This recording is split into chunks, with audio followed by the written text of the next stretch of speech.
தெனாலிராமன் கதைகள் 58. கணக்கில் தவறிய காசிராஜன். விஜயநகரத்தில் காசிராஜன் என்று ஒரு வியாபாரி இருந்தான். அவன் தராசில் எடை போட்டு அரிசி பருப்பு விற்கும் சாதாரண வியாபாரி. கடையில் ஓரளவு வியாபாரம் இருந்தும் லாபங்கள் எதுவும் இல்லை. இது அவன் மனதை அடிக்கடி கிளறிக்கொண்டே இருந்தது. எவ்வளவு சரியாக கணக்கு வைத்தாலும் வரவுக்கும் செலவுக்கும் வித்தியாசம் இருக்கும். அதாவது எப்போதும் செலவு அதிகமாகவே இருக்கும், கணக்கு தவறாகவே வரும்.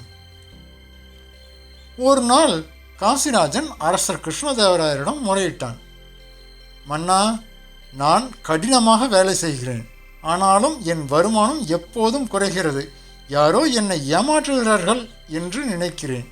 தயவு செய்து மன்னர் இந்த பிரச்சனையை தீர்த்து வைக்க வேண்டும் என்றான். கிருஷ்ணதேவராயர் தெனாலிராமனை அழைத்தார். காசிராஜன் கடைக்கு போய்ப்பார், அவன் பிரச்சனை என்ன என்று கண்டுபிடி என்று உத்தரவிட்டார்.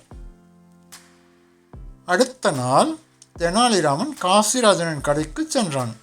அங்கே வேலைக்காரர்கள் 2 இருந்தனர், மாரிமுத்து, சின்னப்பா.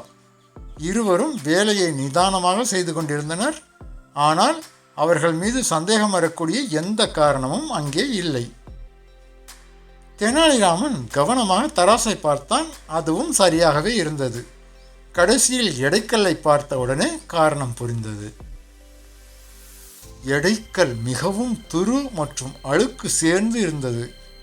அவன் காசிராஜனை அழைத்து, இந்த எடைக்கல் எத்தனை நாட்களாக இப்படி உள்ளது என்று கேட்டான். காசிராஜன், பல நாட்களாகவே இப்படித்தான் இருக்கிறது, இது சின்ன விஷயம்தானே என்றான். தெனாலிராமன் சொன்னான், சின்ன விஷயம் என நினைத்ததுதான் பெரிய இழப்பை ஏற்படுத்துகிறது. காரணம் எடைக்கல்லின் கூடுதல் எடை. அது நீயே கவனிக்காத தவறு. அதாவது ஒவ்வொரு பொருளுக்கும் அதிகமான எடை அளவை கொடுத்துவிட்டு சரியான எடைக்கான காசு மட்டுமே வாங்குகிறாய். அதனால்தான் உனக்கு இழப்பு ஏற்பட்டது.